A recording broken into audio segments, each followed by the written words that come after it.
Looking for real stories that lift you up? Welcome to Inspire and Impact, the podcast where purpose meets perseverance. This is where transformation begins, and your story continues. Welcome to the Inspire and Impact podcast. I'm your host, Daniel Rosenstein. The show features real conversations with thought leaders, healers, entrepreneurs, and creatives who share their journeys of growth, purpose, and making meaningful impact. Today, I have the honor of interviewing Morgana Marie. Morgana, thank you so much for coming on the show. You're welcome. Thank you, Daniel. I know you refer to yourself as a high-performance business intuitive. Can you maybe tell our audience a little bit more about your background and what is it you do? Yeah, of course. So I've had my business for around 16 years now. I started in energy work and grew my business over the last 16 years and realized that most people were coming to me were business owners and entrepreneurs and coaches, and they were stuck with the energetics of their business and really couldn't see where their blind spots were. And I really started to realize this is what I needed to niche into and really support these amazing entrepreneurs and creators, and they needed that help. So that's why I decided to go into this field and use my abilities in that way. So can you maybe describe about how your personal journey with amniotic band syndrome and neurodivergence shaped your identity and your calling? Yeah, of course. For those of you that don't know what amniotic band syndrome is basically a shortening of the fingers. What happens is I lost my hands while my fingers in my mother's amniotic sac when I was born. I say I was a fidget baby. I was too impulsive to try and get out too soon. But what I realized through my life was what I'd always judged as there was something wrong with me physically was actually an energetic capacity to heal the clients and work on them and perceive energy and use my energetic friends in a way to perceive energy in people's bodies. So when I first started out, I was actually helping people heal from chronic illnesses and diseases and blocks in their body and pain and chronic pain and things. And I actually turned what I was a need for at school, what I was stigmatized for, gift. And this is why I encourage people to see what they have as a gift. And later on in life, I was diagnosed with autism and ADHD and dyslexia. And this reality likes to call it a disability or a disorder. But really, let's start to reframe the language on that, because actually these are unique abilities and differences that go far beyond anything that people really realize. So this is how I've turned my cognitive differences into entrepreneurial and business and healing strengths. And this is why I encourage my clients to do. Morgana, I apologize, but your screen is starting to get really blurry. I'm not sure what's happening. Are you using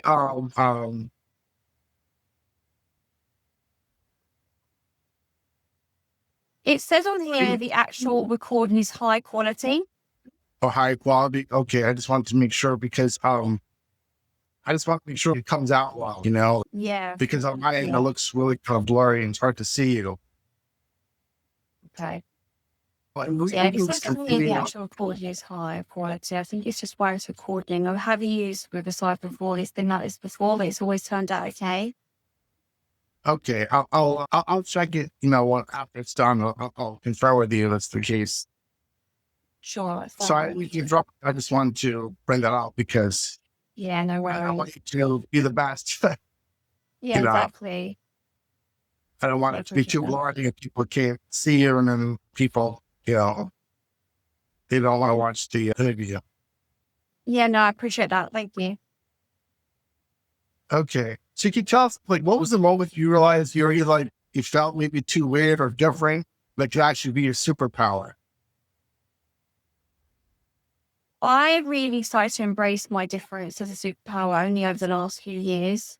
It's taken me a long business journey to finally acknowledge, actually, I need to start acknowledging what's great about me, what's a gift about me, and not actually judge it anymore. So over the last 3 to 4 years, have I really integrated that and embodied that and brought that into my brand. Whereas before, I didn't share about my neurodivergence. I didn't talk about amniotic band syndrome. I didn't talk about physical differences and being different in your business. It was just, I was kind of hiding from myself. That's what many of us do. And I realized I didn't want to hide anymore. I didn't want to be that. I didn't want to hide behind myself and portray what I'm not to people, especially in the business world. Like, you don't have to be what other people expect of you. And that's when I realized I need to really start being more me, weird, wonderful, woo. But stop taking it as a judgment. I mean, if people judge, they want to judge, then it wasn't a judge, right? But I don't need to align to that. How has living with ADHD and autism and dyslexia influenced the way you where you do business, the way you view business and success?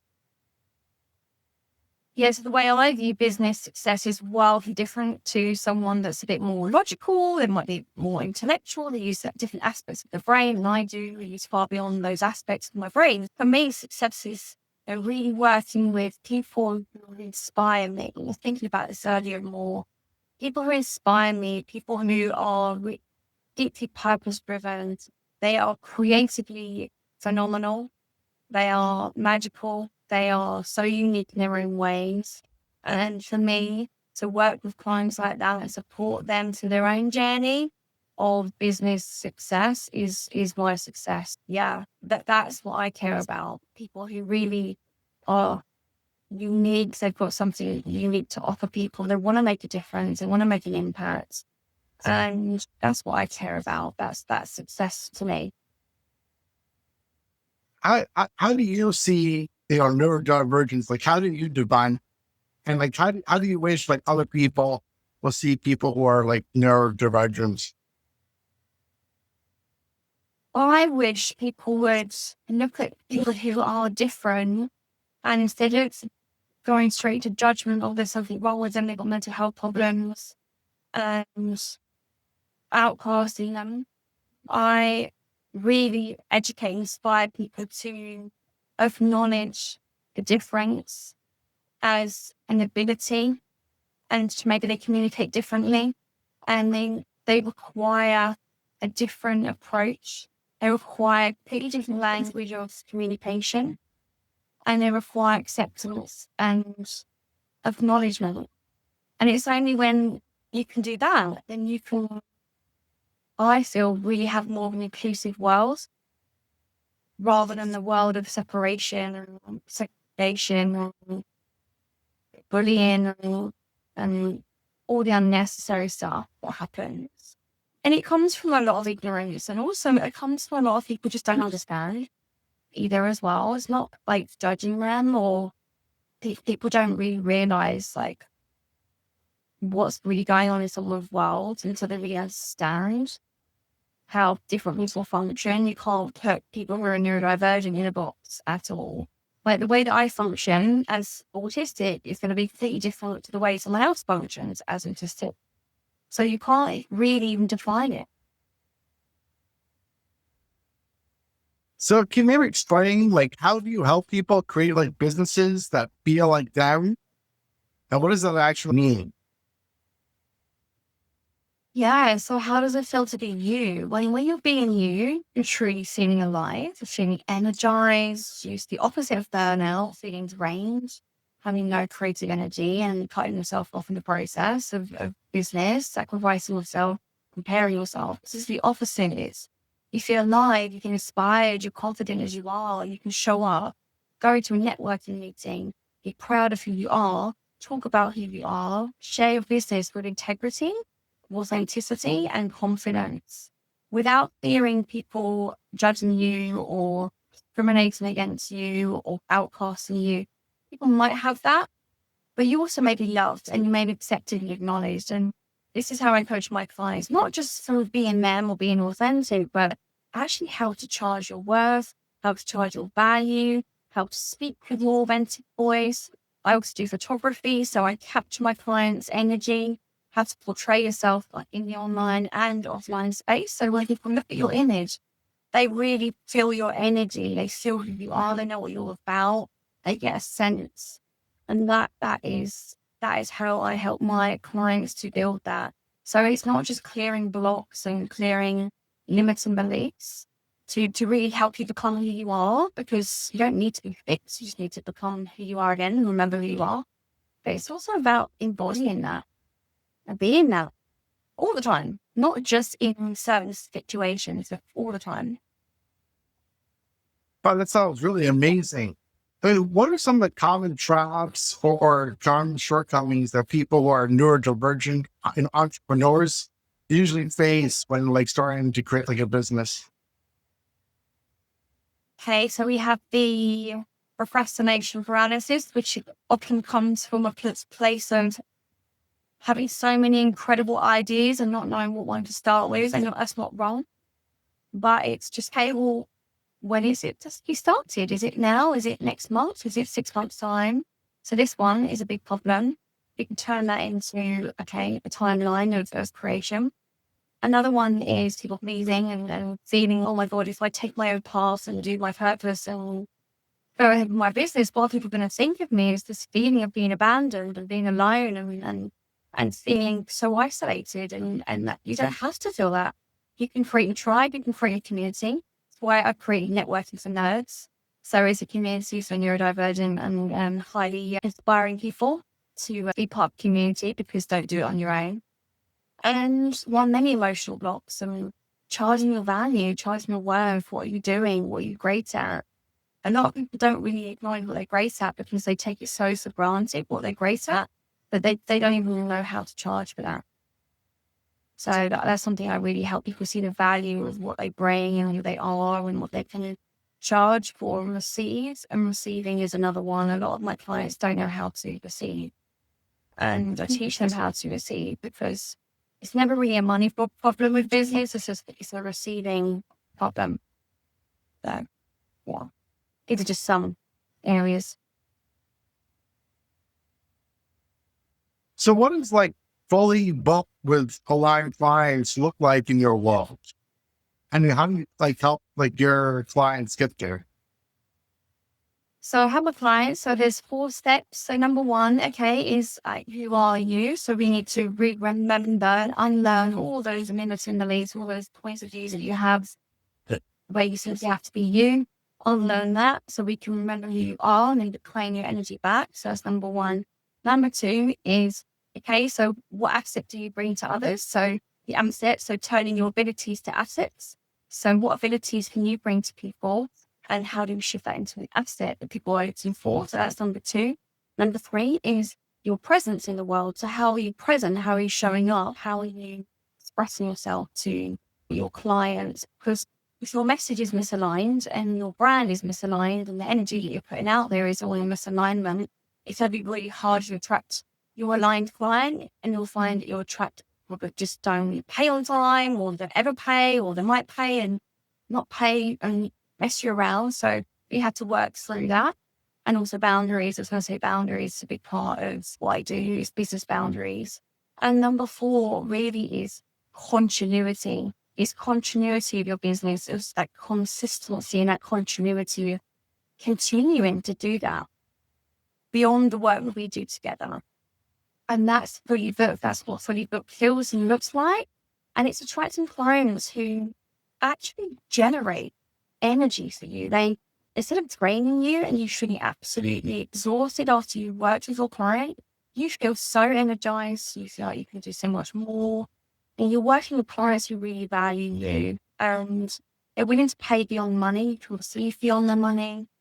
And fully booked can be 4 high ticket clients a month for some people. Fully booked can be 10 clients a month for some people. It is about finding your unique way in how you want to run your business.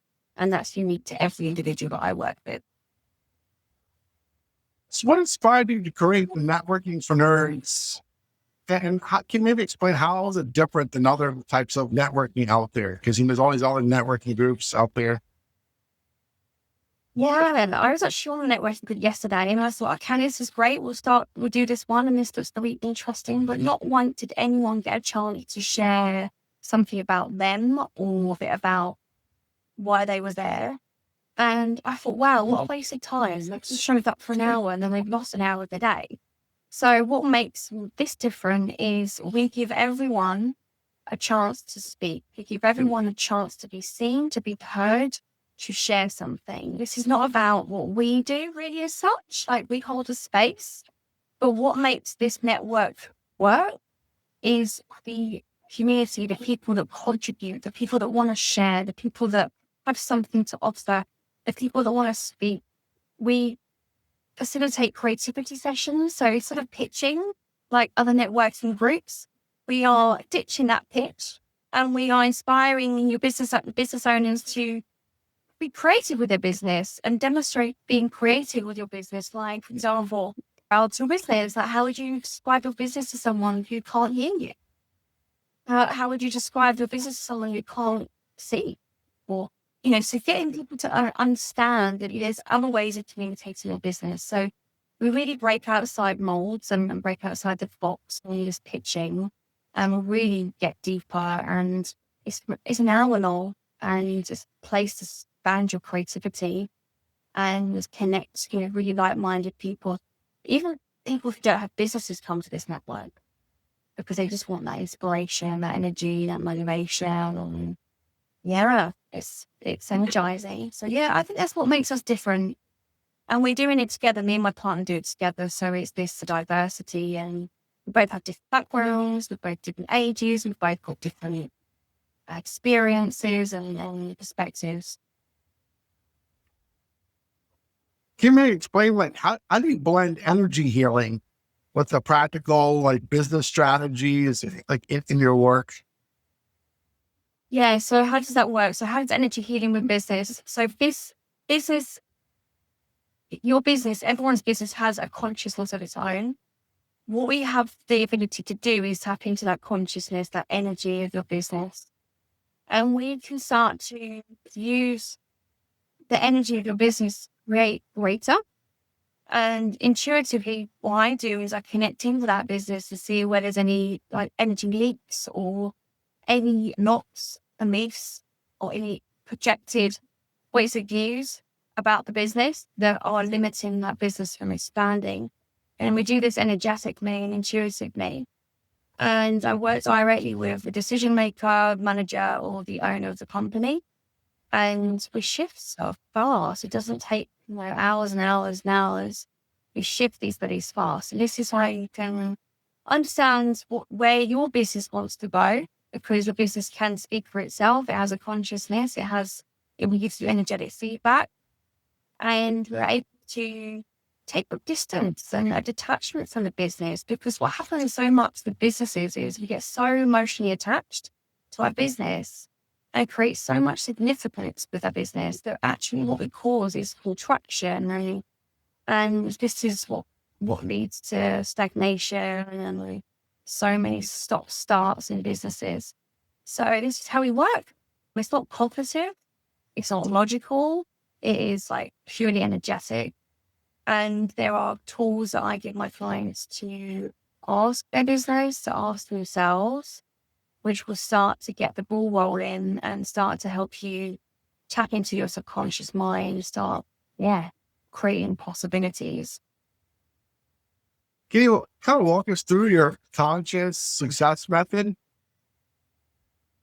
Yeah, so pretty much what I said earlier about those 4 steps. So number 1, you really need to get clear on, unlearning and learning who you are. So it's about unlearning, remembering who you are, and going through those 4 steps. So it's not just about the personal shifts that you make, but it's also about the professional shifts that you need to make in order to become who you're meant to be in your business. So the conscious success method really is to do with using energy tools to shift, like I say, the limiting beliefs and any beliefs that are blocking your business from expanding, and using pragmatic tools like questions that create possibilities. And ultimately, this leads to growth and allowing your business to work for you rather than you have to be in your business 24/7. So what role does intuition play in making, in business? intuition is absolutely a fundamental, I think, priority and key component of what makes a business work. Because if you don't have your intuition, then you're going to make decisions that aren't congruent, and you're very often going to fall into traps or into situations or spend money and waste lots of time and energy going down paths and connecting with people and make decisions that just aren't congruent. So your intuition, number one, is actually allowing you to be more effective in your decision making. It stops you from wasting energy, time, and resources. And really, true intuition is something that if you have that and you know how to listen to it, you're always going to have discernment, and you're never going to second guess yourself. You'll never doubt, because you always know. And it's about following your knowing with this.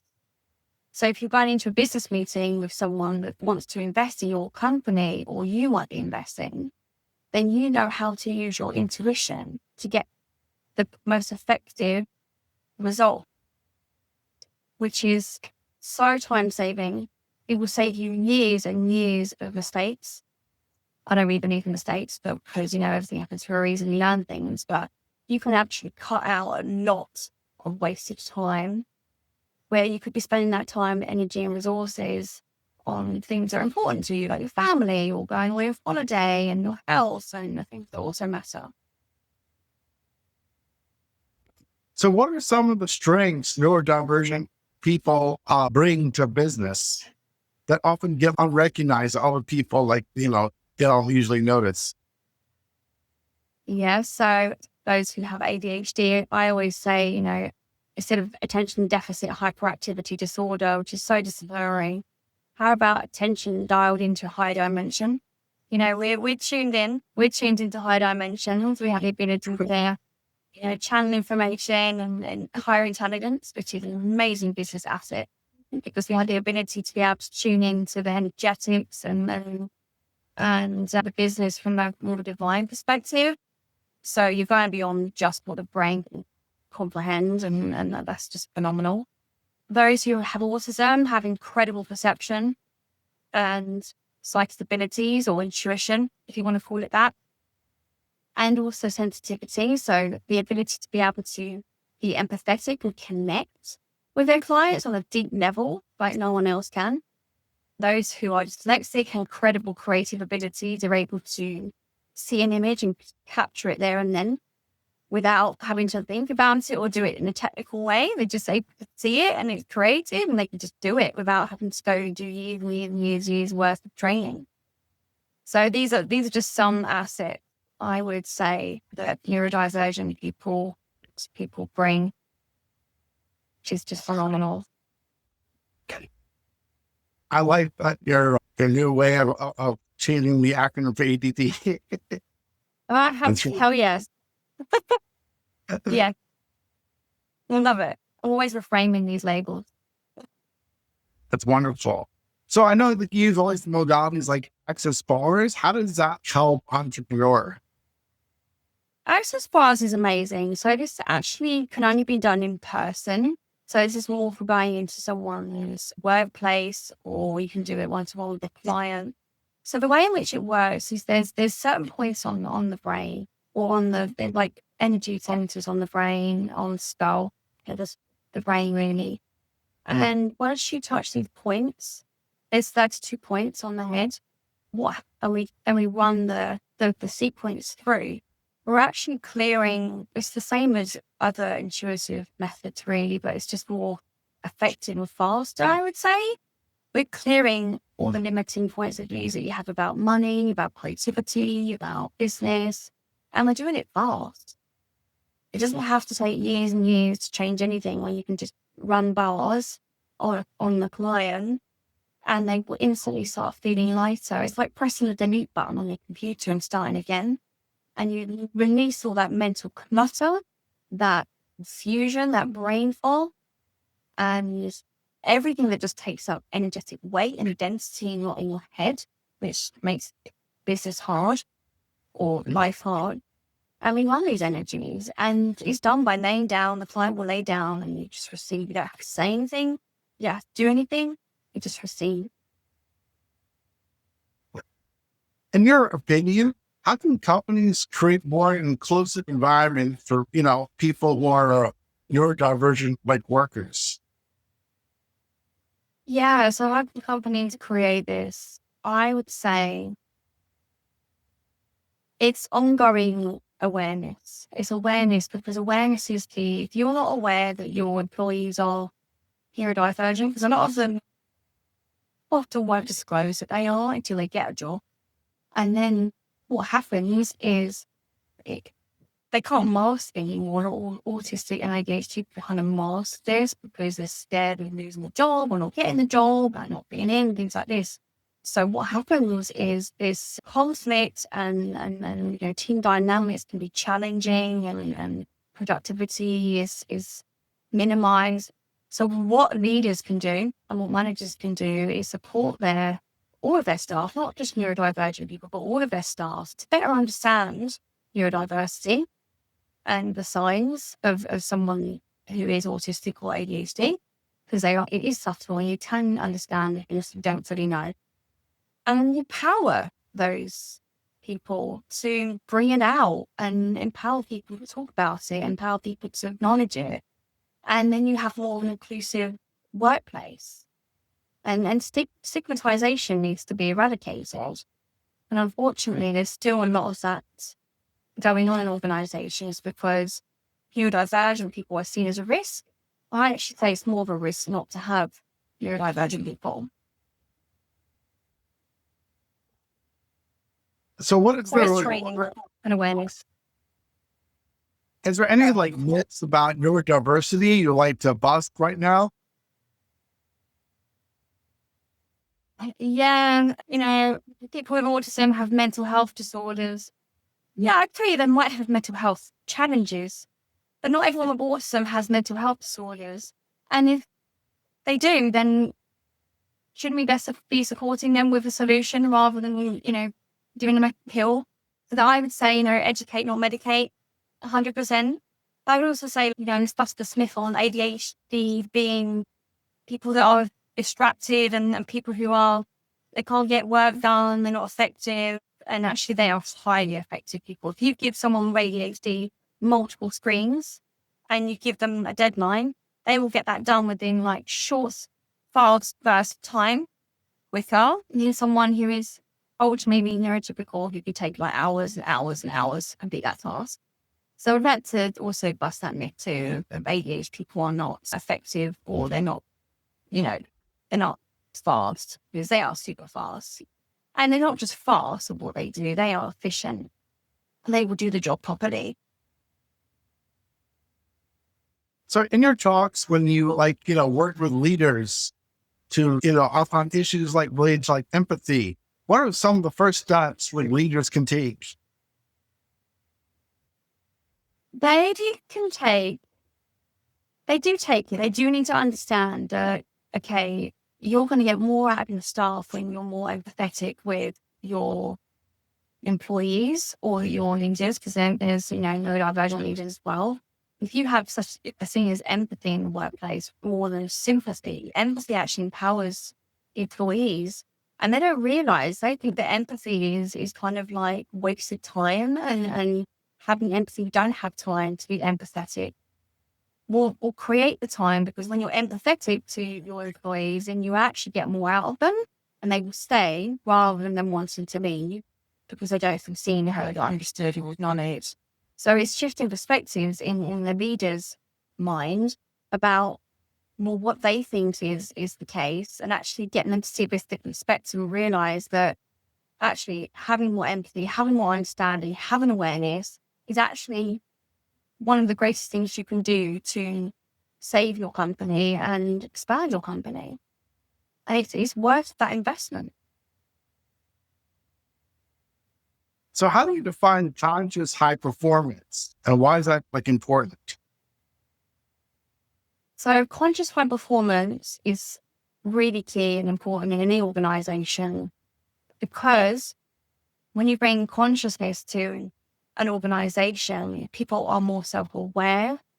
And when people are more self-aware, they're more effective in their approach to work, their approach to working as part of a team. You'll find that when people are more conscious, people just will take their own initiative. They don't need to be constantly hounded for the next deadline. And if you finish this year, have you done this year? They don't need that. They are able to be self-reliant, self-aware, and consciousness creates this energetic consistency of performance all the time. It allows employees to continuously expand and grow and be more effective learners in shorter spaces of time because they just get it and they don't need to be explained to. This allows them to be high in their performance levels and be more effective in their work attitude and approach. Also team dynamics, because once you start having a team that really works well together, then yeah, you're winning. You absolutely win and thriving. So what are some of the signs that somebody is operating in a way that's not aligned with their energy or purpose? Yeah, so some of the signs when people aren't operating with who they are. So you might see someone who is really burnt out. They look absolutely exhausted. They're turning up late to work all the time. They can be distracted. They're not getting their work done and they seem to be calling in sick a lot. That's a sign of misalignment. So how much do organizations spend financially every year on like sick leave? And that can be dramatically reduced if they are investing in employees' well-being because their employees won't be out of alignment. It's absolutely millions of millions of pounds wasted every year on misaligned employees because they are suffering from, burnout, overwhelm, just feeling depressed. And this can be prevented. Yeah. So sometimes we talk about like people feeling drained or attracting misaligned clients. How do entrepreneurs shift out of that like cycle or pattern?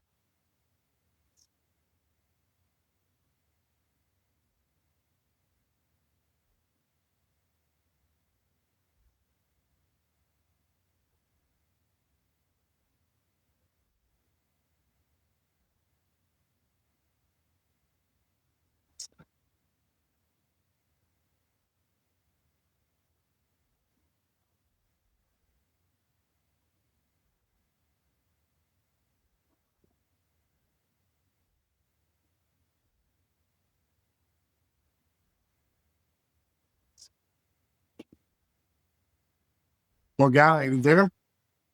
I'm here now, yes. Sorry. Yeah, sorry, your screen froze. Yeah, your screen froze. Sorry about that. I'm not sure what happened. I don't know if it's your internet or mine. Yeah, so I was mentioning, you talked about that sometimes about people feeling drained or they're attracting misaligned clients. How can entrepreneurs shift out of that like pattern? Yeah, so the way in which they prevent the burnout and I'd be overwhelmed and attracting draining clients is to work on their beliefs. Because they need to understand why they're attracting those clients in the first place. Subconsciously is a reason, is a learning for you attracting draining clients, whether it's some people pleasing going on there, whether you're trying to sort of save, heal and, be as over-giving as you can to that client, but that client can't receive it. So that's draining in itself. There's going to be some core reason why you're attracting that. So this is why we have to do subconscious work on your beliefs to ensure that when you're attracting your client, it's aligned. And it's all down to beliefs, really. Yeah. What advice to give to the audience, right? If somebody like in the audience is like an entrepreneur and is starting to feel like burnout, are there any like tool techniques or strategies you can share with our audience for them to help prevent feeling burnt out? Yeah. So how do you even recognize that you're burnt out? Because I've been there so many times burnout. I haven't in a long, long time now, luckily, because I've finally learned my lesson. But how do you recognize that you are burnt out? Okay, so fact number one would be have to connect to our bodies. We have to be willing to listen to our bodies, and our bodies will really shout at us and be in pain if we're not listening. So how do you even prevent getting to that point? Well, we have to be willing to connect to our bodies. We have to be willing to take time out. We have to be willing to maybe cut our hours of work down. Instead of doing 10-hour days, can we do that 8-hour days instead, or maybe even less? I encourage less is more. I had to drastically cut my hours down. I used to do 16-hour days, and now I do like probably about 5 to 6 hours, sometimes more, sometimes less. And I ask my body, what do we work on today? What's required and what do you need? It's always about being in awareness of your body and what your body is requiring. Because sometimes you might require rest to be more productive, believe it or not. And sometimes you might require doing 2 hours of work to be really effective. You might even just need to do 1 hour to be seriously hyper-focused on that one task. So ask your body, and we've got to learn how to listen to it. That is absolutely key. And we just do that just by closing the eyes and just feeling the body, scanning the body. So you can just ask to scan your body and connect with it. And then just notice any areas of tension and where you're feeling that tension. And what is the message that tension is giving you? And just ask. And your body will tell you, I need a rest. I need a drink. I need some food. I need the gym. It's really simple. It's very pragmatic. Those are really good tools. Thank you for sharing that. And sometimes I think people overlook that sometimes there are simple strategies. You don't have to make things really complicated to find solutions. Yeah, it's really simple. It's really simple. You just got to, one thing with neurodivergent people is sometimes simple is boring. Like, why would it be so simple? I don't want to do simple.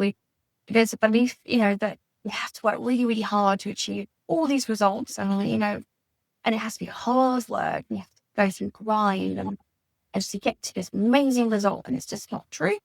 We have to change that beliefs and we can function from more ease if we're willing to. What would you say to somebody who has amazing gifts, but they often feel overwhelmed?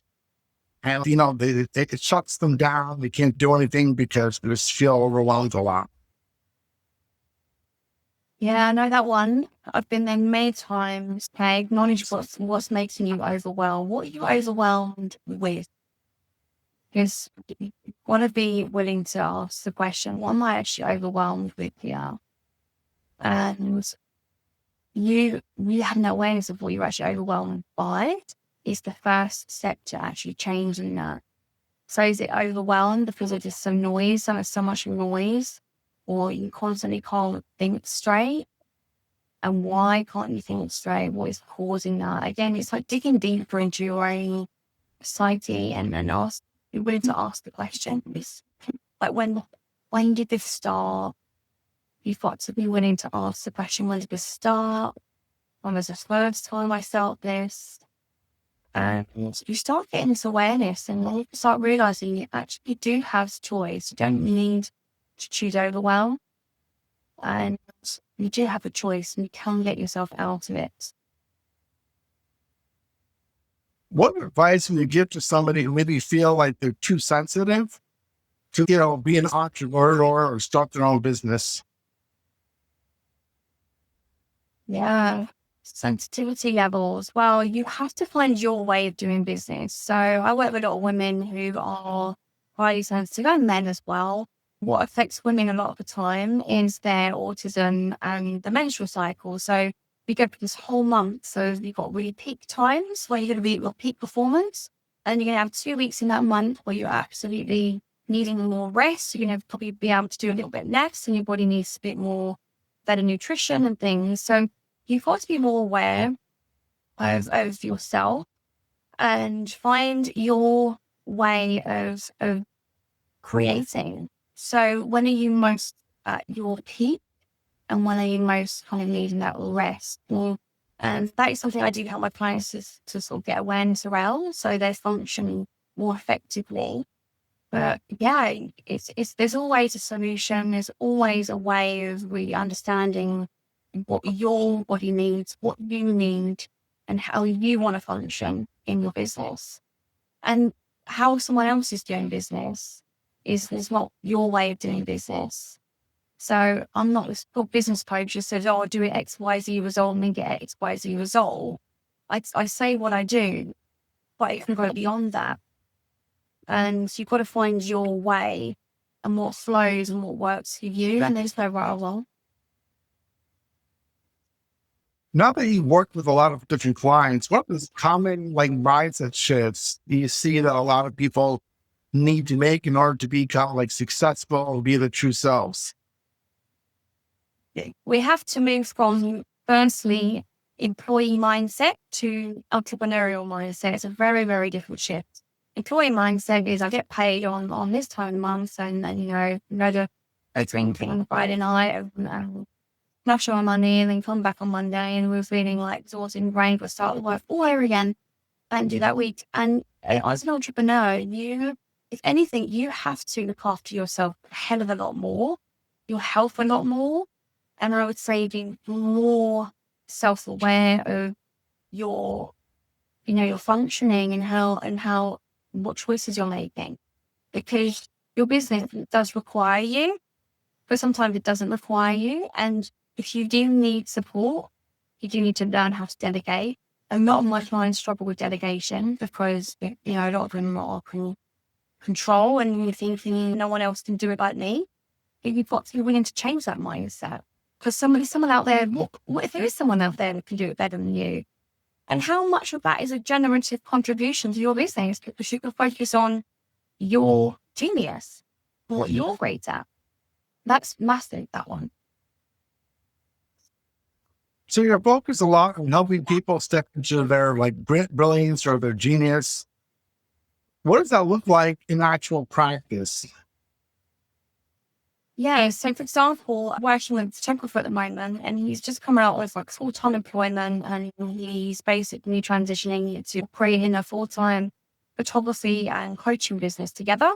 So I'm basically helping him with his beliefs about his business, what he can create and what he can offer as a package. So the worst trap you can just get into is offering one-to-one, one-off sessions, because you're constantly going to have to do different to your clients and it's the ultimate way of burning out. So I'm actually helping my client to work through a strategy where he can focus on offering more, receiving more, and actually giving more to his client by doing a lot less in a short space of time. So that's how it's practically put into practice. So it's understanding, who does he want to work with? How does he want to use his skills intertwined together? And who is it for? So it's really getting clear on this. And yeah, he has to 100% believe that he can create those clients, and then it's absolutely possible. And he is creating that now. So it doesn't have to take 6 months for you to create a client. It can happen now. It can happen now. And it's just getting really crystal clear on that. So you can make that happen. What impact would you hope to create in terms of the future of business and, business leadership and inclusion? Yeah, for me, definitely bringing more of these tools into big organizations, because I think this is what is lacking from a lot of organizations. They have kind of a tick box band-aid process or one size fits all strategy for their employees, but they haven't considered things like mindset or energy or the actual psychology and the energetics of their company and their organization. They're not in that world. They don't know that. So bringing that into working with organizations, into leadership, into making such a massive difference to organizations that are more conscious. For me, that's important, to work with companies that are more conscious and that I care about, generally trying to do good on the planet. is my, my purpose and what lights me up. Can you maybe share one of your clients' transformation stories that really lights you off? You like to share with our audience? Oh yeah, I'm just have to think about that one. Yeah, I would. I had a client actually. He was incredibly skilled. He was autistic, and he was a leader at this organization. And he was really struggling to sort of be heard, and he had to deliver presentations and do talks. And it's something that he just hated and didn't want to do. And every time he had to do that, it just brought up this contraction in his world, and he felt so ashamed and embarrassed about, talking about people. So what I helped him to do was clear those blocks and helped him with his levels of communication and how to communicate best. It's really crystal clear and simple. And this actually allowed his team to work better together because there was massive conflict in the team. People were leaving and they were ill, and actually enabled that team to triple because he recruited new people. The people that he was already supporting were working so much more effectively together. And for him, it had been taking him so long to try and figure out what was going on and why it was so challenging for him. And it's because he couldn't effectively communicate with his team. They just didn't get it. And finally, it all just shifted, and he didn't have to be drained or feel absolutely embarrassed or like he wasn't heard, because his team would just.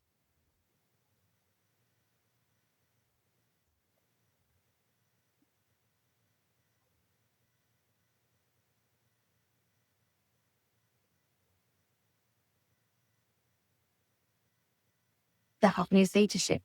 So I always remember that. What does inspired impact mean to you? And how do you live as an inspiration to others? Yeah, inspiring is really being who you are and inspiring people with what you know, what you can contribute to them.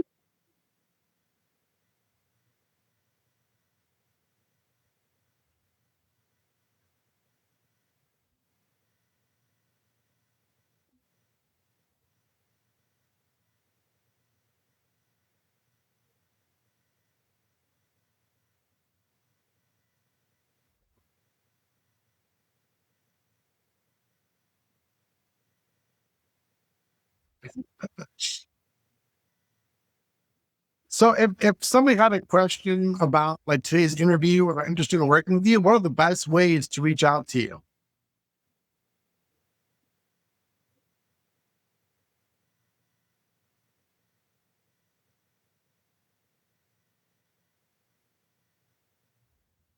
Morgana, do you have any last minute words you'd like to share with our audience before we wrap up today's podcast?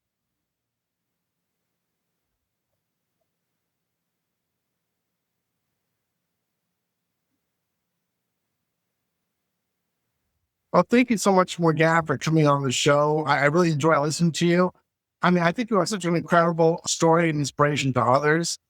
I mean, you have so many gifts to share with the world and you're helping so many people. So thank you. It was a truly an honor to have you come on the podcast and sharing your wisdom and your gifts with us. I know you're helping so many people. I really appreciate everything you do.